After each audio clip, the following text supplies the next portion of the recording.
تو ان سب کو ایک جگہ پہ اکٹھے کر کے ایک مشترکہ چیز پہ لے کر آنا یہ بڑا مشکل کام تھا. پہلے صرف اے پی سی تھی, اب اے پی سی کے اندر سے یہ جو پی ڈی ایم کا جنم ہوا ہے یہ ایک سٹیپ فارورڈ ہے.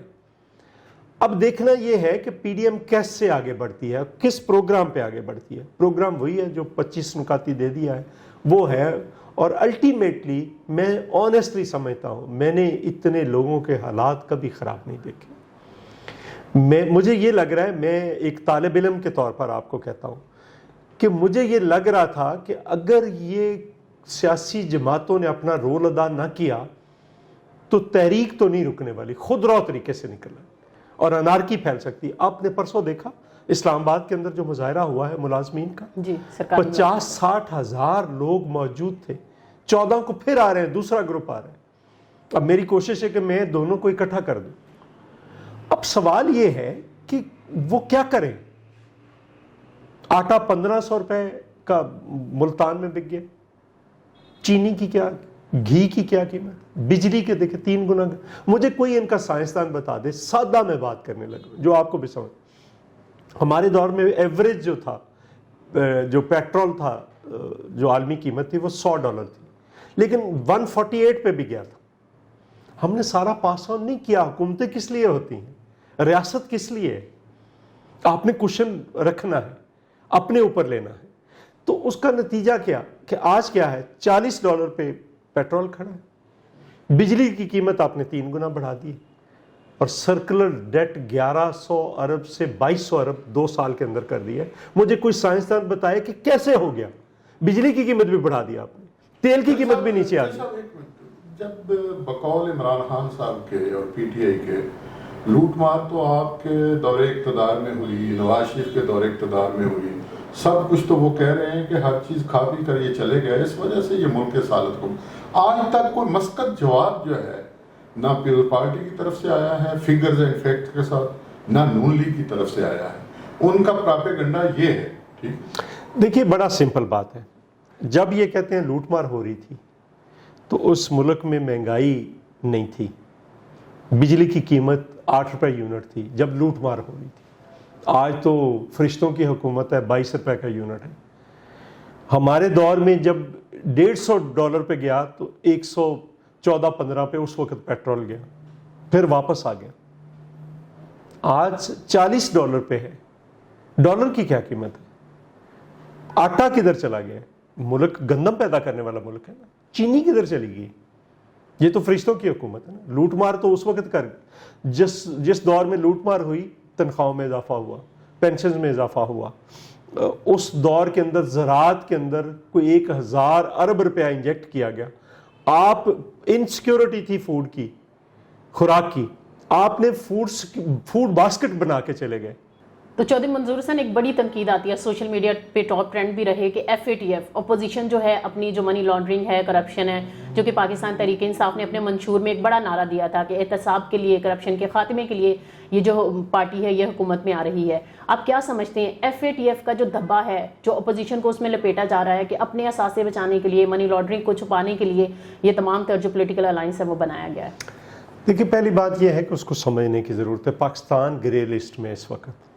کیا پیپلز پارٹی چاہے گی کہ پاکستان بلیک لسٹ میں چلا جائے؟ اس کا مطلب پتہ ہے کیا آپ کو؟ اس کا مطلب یہ ہے کہ آپ کی LC کوئی نہیں کھلے گی, آپ کی ایکسپورٹس بند ہو جائیں گے, آپ کی امپورٹس پہ چیک آ جائیں گے, آپ ملک جو ہے وہ بالکل برباد ہو جائے گا. یہ اس کا مطلب ہے. مجھے یہ بتائیں, پیپلز پارٹی جب سے یہ دہشت گرد تنظیمیں بن رہی تھی تب سے لے کر آج تک کہتی رہی کہ آپ غلط کر رہے ہیں. اس ریاست کو ہم کہتے رہے, ہم قتل ہوئے, محترمہ بینظیر بھٹو شہید ہوئی ان دہشت گردوں کے ہاتھوں, ہم کہتے رہے کہ آپ غلط کر رہے ہیں. کل وہ کہتے تھے کہ نہیں, یا کیا آپ کے ادھر چندے نہیں رکھے ہوتے تھے, چندے کے ڈبے نہیں پڑے ہوتے تھے, دکانوں کے اوپر پڑے ہوتے تھے جہاد کے لیے اور فلاں کے لیے چندہ اکٹھا کریں. سو ہم جو کہتے تھے آپ الٹیمیٹلی اس بات پہ آئے. رہی بات FATF کے 9 بل تھے, 7 تو آپ نے سینٹ میں بھیجے, 7 میں جو سینٹ کے اندر جو قومی اسمبلی کے اندر ترامیم تھی وہ نہیں مانی, وہی ترامیم آپ نے سینٹ کے اندر مان لی اور سینٹ کے اندر پاس ہو گئے. رہی بات 2 بلوں کی, تو 2 بلوں پہ انہوں نے کہا, ایک میں بل میں رکھ دیا کہ آپ 90 دن کے لیے جس کو مرضی بغیر ایک انٹیریئر سیکرٹری کے کہنے پہ اٹھا لیں گے, اس کی کوئی ضمانت نہیں, کوئی کچھ نہیں. ہم نے کہا یہ نہ کریں, اور 90 دن کے لیے اور 6 مہینے کے لیے بغیر کسی مجھے پتا چلے گا میں نے $100 کہیں سے آیا ہے میں یا کہیں میں نے بھیجا ہے, تو وہ تو منی لانڈرنگ کے زمرے میں آ گیا ہے. ایک جو یہ منی ایکسچینجر ہیں ان سے ایک رسید لیں گے اور مجھے اٹھا لیں گے 6 مہینے کے لیے. ہم نے کہا یہ تماشا نہ کریں, اور ہم نے لوگوں سے کہا کہ پوچھے جا کر, ہماری پارٹی گئی ان ممالک کے پاس گئی, انہوں نے کہا ہم نے ایسا کوئی قانون پاس کرنے کے لیے, یہ انہوں نے واپس لے لیا, لیکن پھر اور چیزیں ڈال دیں اس میں. تو یہ جو دھبا سیاست دانوں پہ لگتا ہے اور یہ بات کی جاتی ہے, ابھی اگر میں نوجوان طبقے کی بات کروں, نیو میڈیا ایک ایسا چیلنج بن گیا ہے کہ آپ نے ایک ٹرینڈ لکھنا ہے, پھر اس کو فالو کرنا ہے, اس میں پیڈ ایجنڈاز بھی ہیں, ان پیڈ ایجنڈاز بھی ہیں. آپ کیا سمجھتے ہیں یہ سیاسی دھکم پیل میں پاکستان کا فیوچر کیا؟ نہیں دیکھیں, ہم ان کو کہتے ہیں کہ یہ آپ نہ کریں. آپ نے جو اکاؤنٹس بنوائے ہوئے ہیں, جو ملازمین کے اکاؤنٹس ہیں, جو باقی اکاؤنٹس ہیں, یہ نہ کریں, آپ نہ کریں. ہمیں لڑنے دے پی ٹی آئی سے, آپ کا کام نہیں ہے. سب پارٹیز ہم یہ کہہ رہے ہیں ہمارا کوئی پیڈ میڈیا سیل نہیں. ٹھیک, ہم ان کو یہ کہتے ہیں کہ تمام, ہم پیپلز پارٹی کہتی کیا ہے, پیپلز پارٹی یہ کہتی ہے کہ اس ملک کے اندر آئین موجود ہے, آئین نے سب کے لیے حدود و قیود مقرر کر دی, میرے لیے بھی, آپ کے لیے بھی ہے, میڈیا کے لیے بھی ہے, عدلیہ کے لیے بھی ہے, سیاست پارلیمنٹ کے لیے بھی ہے, سول اینڈ ملٹری بیوروکریسی کے لیے بھی. آپ اس حدود و قیود سے باہر نہ نکلیں تو یہ ملک چلے گا, ورنہ اب نہیں چلے گا. جی صاحب, ایک دیکھیں نا, آپ تو ایک روشن خیال پارٹی ہے پاکستان پیپلز پارٹی, اس میں عورتوں کی بڑی برابری کی سطح پر نمائندگی ہوتی ہے. مولانا فضل الرحمان صاحب نے بیان بھی دیا, انہوں نے کہا کہ ہم نے امریکہ میں جس طرح شکست دی ہے ہم یہاں بھی شکست دیں گے. وہ اپنے آپ کو جوڑتے ہیں طالبانی طرز عمل سے. آپ نے کس طرح قبول کر لیا ان کی سربراہی کو؟ نہیں, سربراہی کا ایشو نہیں ہے, یہ یونینیمس چیزیں ہیں جو ہو رہی ہیں, تو اس کو روٹیشن کی بنیاد پر, جیسے MRD تھی, جیسے ARD کی, تو اس میں بھی روٹیشن ہوتی تھی, ہوئے گی, وہ کوئی ایشو نہیں ہے. رہی بات یہ, مولانا صاحب نے پہلے محترمہ بینظیر بھٹو کے ساتھ 88 میں بھی کام کیا تھا, پھر 93 کی حکومت میں بھی انہوں نے ہمارے ساتھ کام کیا تھا, پھر 2008 کی گورنمنٹ میں بھی کام کیا تھا, تو وہ کوئی ایشو نہیں ہے. مولانا صاحب بالکل وہ ایک ایسی صورتحال میں ہیں کہ وہ اس وقت لیڈ کر سکتے ہیں, کوئی ایشو نہیں, آج وہ کر رہے ہیں. ہاں بالکل. اچھا یہ بتائیے گا, بڑی ڈرائنگ روم پالیٹکس بڑی بات ہوتی ہے کہ عمران خان کو چانس دیا ہے, شاید مہنگائی بہت زیادہ ہے, توقعات پوری اس طرح سے نہیں ہو پا رہی, تو کیا آئندہ انتخابات میں آپ سمجھتے ہیں کہ بلاول کو تیار کیا جا رہا ہے, کیا قیادت کرتے نظر آتے ہیں؟ کیا بلاول دیکھیں نا, میں آپ کو ایک بات بتاؤں, بلاول بھٹو نے کب سے پالیٹکس شروع کی ہے؟ جب وہ اپنی ماں کی انگلی پکڑ کر جیل کے دروازے پہ گھنٹوں اپنے باپ سے ملنے کے لیے انتظار کرتا تھا. اس بچے کے ذہن میں اس وقت بھی 100 سوالات آتے ہوں گے. محترمہ بینظیر بھٹو سابق پرائم منسٹر تھے, ان کو 2-2 گھنٹے باہر کھڑا رکھا جاتا تھا, تو وہ جھیلا ہے سب کچھ. تو اس نے جو پرورش پائی ہے وہ اپنی ماں کے پاس زیادہ, باپ تو جیل میں رہا, تو وہ اپنی ماں کی پرورش میں بڑا ہوا ہے. اس کی ماں اس کو کتابیں لے کر دیتی تھی کہ یہ پڑھو, اس کی ماں اس سے گفتگو کرتی تھی ڈفرینٹ ایشوز پہ, تو اس کا جو براٹ اپ ہے وہ محترمہ بینظیر بھٹو کا براٹ اپ, تو اس کو کس نے کیا پالیٹکس سکھانی ہے؟ جیسا پنجاب میں بہت بری حالت ہے آپ کی پارٹی کی, اب قائرہ صاحب ہیں, آپ ہیں, کوئی نئی ٹیم ڈیولپ کر رہے ہیں, کیا اسٹریٹجی اپنا؟ نہیں دیکھیں, میں آپ کو ایک بات بتاؤں, کیا پیپلز پارٹی کا زندہ بچ جانا کسی معجزے سے کم ہے؟ کب سے مارنا شروع کیا ہمیں اور کہاں پہ لے گئے؟ اس الیکشن میں کیا کیا ہے؟ ہم جتنے لوگ تیار کرتے ہیں اٹھا کے ہماری پارٹی کو توڑ کے لے جاتے ہیں. کیا کسی سب کو نہیں پتا کون کس کو؟ ہمیں نہیں کہا گیا, ہمیں تو ایک چیز کا پتا, ہمیں نہیں کہا گیا کہ پی ٹی آئی میں آ جائیں, آپ جیت جائیں گے, آپ کو وزیر بنا دیا جائے گا. تو جو باقی لوگ گئے ہیں, اب جتنے الیکشن لڑنے والے ہم تیار کرتے ہیں, امتیاز صفدر بڑائے صاحب جو تھے وہ ایک ضلع کونسل کے ممبر تھے, وہاں سے اٹھایا, ان کو تیار کیا, ان کو ہم نے ایم پی اے بنایا, پھر ایم این اے بنایا, پھر منسٹر بنایا, پھر پنجاب کا صدر بنایا, اور اس کے ساتھ پی ٹی آئی لے جا کر زیادتی کیا کیا, اس کو ٹکٹ نہیں دیا. تو پیپلز پارٹی نے لوگوں کو تیار کیا ہے, پیپلز پارٹی کا ایک گنجائش بننی تھی, اب بن گئی. پیپلز پارٹی چونکہ جب تک یہ ایکسپوز نہیں ہونا تھا عمران خان، پیپلز پارٹی نے کیوں کہا تھا کہ حکومت اس کو بنانے دو؟ کیونکہ وہ جو غلط فہمیاں تھیں لوگوں کے درمیان کہ یہ آئے گا تو کرپشن کا خاتمہ ہو جائے گا، یہ آئے گا تو مہنگائی کا خاتمہ ہو جائے گا، یہ آئے گا تو $200 ارب باہر سے آ جائیں گے، یہ آئے گا تو 8,000 ارب یہاں پہ ہو جائے گا، یہ آئے گا تو خودکشی کر لے گا، قرضہ نہیں لے گا۔ چلو یہ آخری شرط ہی پورا، آخری اپنا وعدہ ہی پورا کر لیں۔ یہ تو وہ باتیں ہیں جو آپ نہیں باتیں نہیں ہیں، یہ حقائق ہیں۔ نہیں، مجھے یہ بتائیں کہ آپ کے اب یہ گنجائش بن گئی ہے لوگ ہماری، آپ کے واپس آ گئے؟ جی بالکل آ رہے ہیں۔ اب جس سے مرضی جو پیپلز پارٹی سے گیا ہے نا اس سے پوچھیں۔ ایک دوسری بات، مسئلہ ان لوگوں کا الیکشن لڑنے والوں کا نہیں ہے، الیکشن لوگوں کا ہے۔ یہاں پہ کیا جو 50,000 بندہ ہے کیا نعرے لگا رہے ہیں؟ ہمیں وہ تنخواہیں واپس دو جو پیپلز پارٹی نے بڑھائی تھی۔ کسان کیا کہہ رہا ہے کہ وہ ہمیں سہولیات دو جو پیپلز پارٹی دے۔ اچھا چودھری صاحب، سندھ کی حالت زار کی اگر بات کی جائے، بارشیں ہوں، بڑی تنقید کی جاتی ہے، مسائل حل نہیں ہوئے۔ عرصہ دراز سے اگر پاکستان مسلم لیگ نواز کی بات کروں تو پنجاب میں حکومت، اگر وفاقی سطح پر بات کروں ان کو وہ بھی موقع ملا، پاکستان پیپلز پارٹی نے بھی راج کیا۔ جو مسائل ہیں وہ گمبھیر ہوتے جا رہے ہیں۔ شاید اس طرح سے جو ایڈمنسٹریشن کی جب ہم بات کرتے ہیں، امپلیمنٹیشن کی بات کرتے ہیں تو عوام پس رہے ہیں، لڑائی کسی کی بھی ہو، تو اس حوالے سے کیا کہیں گے؟ دیکھیں اس کا حل کیا ہے؟ پہلی ایک بات یہ ہے کہ جب بھی کوئی قدرتی آفات لیکن آتی آپ تو ڈیفینڈ ہی کریں گے۔ نہیں، میں ڈیفینڈ بالکل کروں گا، اس لیے کہ وہ ڈیفینڈ کرنے والی چیز ہے۔ مجھے یہ بتائیں کہ 2010 میں سیلاب آیا تھا، بدترین سیلاب، بالکل 2011 میں بھی آیا تھا۔ فیڈرل گورنمنٹ نے کیا رول پلے کیا تھا؟ ساتھ ساتھ گئے تھے، وطن کارڈ دیا تھا۔ یہ کہتا ہے نا میں یہ ساس پروگرام میں سب سے زیادہ پیسے دیے، 50,000 روپیہ 1,22,00,000 خاندانوں کو دیا تھا، چونکہ آپ کو اٹھانا ہے اس کو جو گر گیا۔ اب مجھے یہ بتائیں کہ 500 سے زیادہ ملی میٹر بارش ہوئی ہے۔ 1931 سے آپ نے ریکارڈنگ شروع کی ہے، 1931 سے پہلے ریکارڈ ہی نہیں تھا۔ تو 1931 سے لے کر آج تک کراچی میں اتنی بارش نہیں ہوئی، اور اس ملک کے میڈیا نے جب تک آرمی چیف نے جا کر نہیں کہا کراچی کے اندر کہ یہ کسی شہر میں ہوتی تو وہ تباہ ہو جاتا۔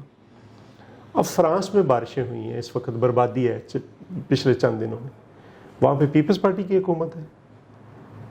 امریکہ کے اندر بارشیں ہوئی ہیں، وہاں پہ شہر ڈوبے ہیں، سٹی فلڈ کی بات کر رہے ہیں، تو وہاں پہ اتنا ترقی یافتہ ہے سب کچھ، تو وہاں پہ کیوں ہو رہا ہے؟ اٹلی میں کیوں ہو رہا ہے؟ تو مس جب مینجمنٹ نہیں مس مینج کا نہیں ہے، آپ کو گلوبل وارمنگ کو دیکھنا ہوگا۔ دنیا کے اندر موسموں کے اندر شدت آ رہی ہے، جب یہ ہوگا کسی بھی جگہ پہ 500 ملی میٹر بارش اوپر سے نیچے گر جائے تو آپ کا کوئی بھی سسٹم نہیں ہے، دنیا جہان کا کوئی سسٹم نہیں ہے اس کو کیٹر کر سکتا۔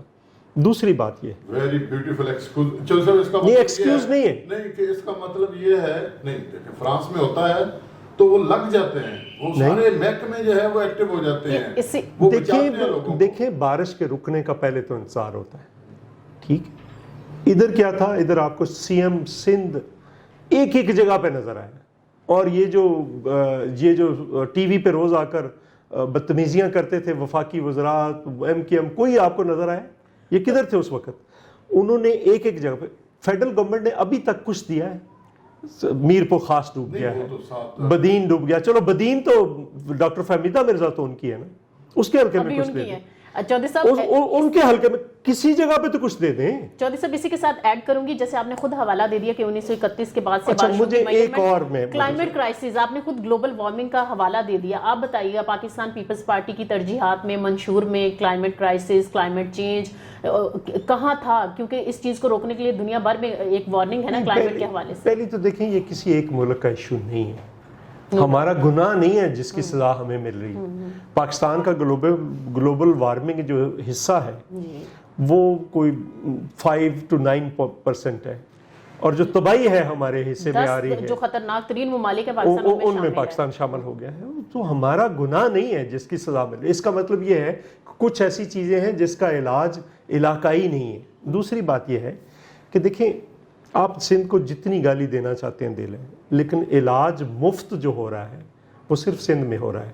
ٹھیک ہے، ہارٹ کا، لیور ٹرانسپلانٹ، یہ ان کا جو ڈوگر ہے عامر ڈوگر، اس نے جا کر وہاں پہ ویڈیو ریکارڈ کرائی ہے، گمبٹ ایک چھوٹی سی تحصیل ہے، وہاں پہ آپ کا لیور ٹرانسپلانٹ کے لیے لوگ باہر جاتے تھے، کم از کم 4 فرد جاتے تھے، ایک ڈونر, ایک اس کا اٹینڈنٹ, ایک اس کا اٹینڈنٹ, اور کروڑوں روپیہ لگتا تھا.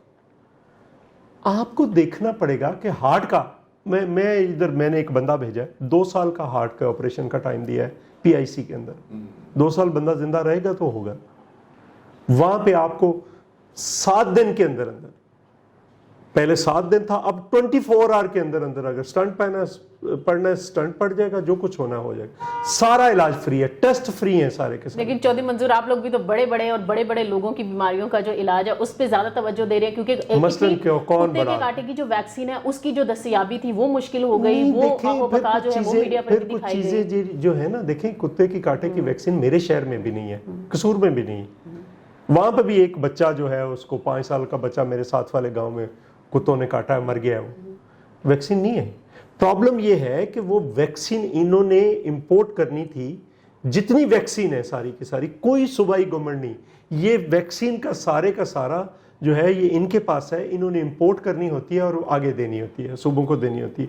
پیسے جمع تھے, انہوں نے نہیں دی اور اس کو تماشا بنا لیا. ہم ان کو کہتے ہیں کہ آپ کمپیئر یہ کریں کہ کیا وہاں پہ ہارٹ کا علاج ہو رہا ہے KP میں. چلو مجھے بتا دیں, میں ایک اور پریپوزیشن رکھتا ہوں. علاج سندھ میں بہت برا ہے. جہاں پہ برا علاج ہے, بلوچستان سارا وہاں پہ علاج کروانے جاتا ہے, KP سارا وہاں پہ علاج کروانے جاتا ہے, GB سارا وہاں پہ علاج کروانے جاتا ہے, کشمیر وہاں پہ, ساؤتھ پنجاب سارا وہاں پہ تو بہت برا علاج ہو رہا ہے. تو جہاں پہ برا ہو رہا ہو تو وہاں پہ کیوں لوگ جا رہے ہیں؟ چودھری صاحب آپ آتے ہیں, ایک آخری 1-2 باتیں. ایک تو یہ بتائیں کہ کرونا جو ہے اس کی وبا پھیلنے والی ہے بقول حکومت کے, آپ اپنے یہ جلسے جلوس وغیرہ کیسے جاری رکھ سکیں گے؟ دیکھیں میں آپ کو ایک بات بتاؤں, انہوں نے ٹیسٹ بند کر دیے تھے, وبا وہیں کی وہیں ہے. ٹیسٹ شروع ہو گئے, جب ٹیسٹ کریں گے تو لوگ نکلیں گے. ہم کریں گے, ہم SOP کے ساتھ ہی اس کو پکڑیں گے, اس کو ماسک کو چڑھا لیں گے, کریں گے. اور سماجی فاصلے کا کیسا خیال؟ بالکل ساجد, 5 فٹ پہ بندے کو 6 فٹ پہ بٹھا دیں گے, کرسیاں 6 فٹ پہ لگا دیں گے. تو آپ کو نہیں لگتا انسانی زندگی داؤ پہ لگے گی؟ مطلب اس طرح سے سیاسی وہ ویسے لوگ تو مہنگائی سے مر رہے ہیں. آپ کیمرہ بیچ کر کسی سے پوچھیں, محلے گلی میں پوچھیں کہ مہنگائی سے مر رہے ہو کہ کرونا سے مر رہے ہو, لوگ کہیں گے مہنگائی سے مر رہے. چودھری صاحب آخری بات ہے, گجرانوالے کی کیا تیاری؟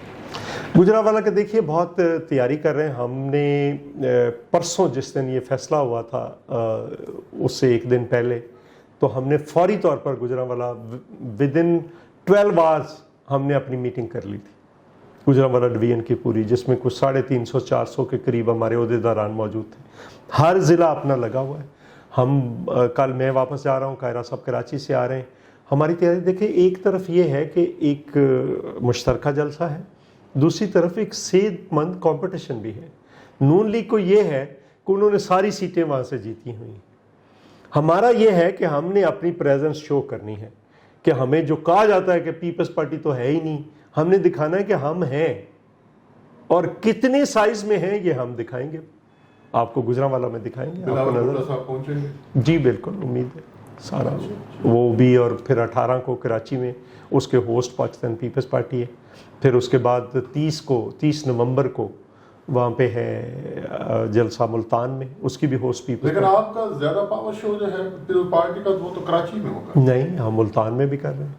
اچھا, ملتان کے جلسے کے ہوسٹ ہم ہیں, ہم نے اور دی. جو خدشہ ظاہر کیا جا رہا ہے کرونا کی دوسری لہر کا, آپ کیا سمجھتے ہیں؟ اگر خدا نخواستہ لہر شدید ہوئی تو کیا کوئی آلٹرنیٹ پلان ہے آپ لوگوں کے پاس؟ نہیں دیکھیں, لہر اب یہ کہہ رہے ہیں کہ لہر آ رہی ہے. ہم ان کو پہلے بھی کہہ رہے تھے کہ آپ نے بند کر دیے ہیں, تو کوئی نہیں اس پہ. اب سوال یہ ہے, میرا خیال ہے چودھری صاحب نے بھی جانا ہوگا. نہیں, سوال یہ ہے کہ یہ اب جو لہر ہے نا عوام کی اٹھنے والی ہے, اسے روکنا ہے. بڑی ہے یہ تو بیچارے ایسے جیسے ساحل سمندر پہ ریت کے گروندے نہیں بنے ہوتے, تو ایک لہر آتی ہے بہا کر لے جاتی. چودھری منظور صاحب بہت شکریہ, آپ کا بہت شکریہ. آپ لوگوں کا. میں چاہوں گی خلیج نیوز کے نام آپ کا پیغام. خلیج نیوز جی شروع دن سے ایک بہت اچھا پیپر یہاں پہ حافظ اقبال صاحب کی زیر ادارت بنتا رہے. اب میں سمجھتا ہوں کہ یہ جو چینل شروع ہوا ہے یہ بھی آگے مزید لوگوں کو وہ حقائق جو چھپائے جاتے ہیں وہ لوگوں تک پہنچائے گا. بہت شکریہ، بہت شکریہ. بہت شکریہ، آپ نے اپنا قیمتی وقت دیا. آپ ہمارا پروگرام جو ہے خلیج کے مہمان دیکھتے رہیے، بڑے چپتے ہوئے، اور آپ کے جو آپ پوچھنا چاہتے تھے نا، ہم نے وہ سب کچھ پوچھا ہے، تاکہ پاکستان پیپلز پارٹی جو ہے ملکی سیاست میں، ملکی ترقی میں آئندہ کیا کردار ادا کرنے والی ہے اور ماضی میں کیا کچھ ہوتا رہا ہے، تفصیلی انٹرویو رہتا ہے، دوبارہ کریں گے. بالکل، ان کو دوبارہ سے مدعو کریں گے. دیکھتے رہیے خلیج نیوز. اسلام آباد فوزہ کلثوم رانا اور راج بے کو اجازت دیجیے.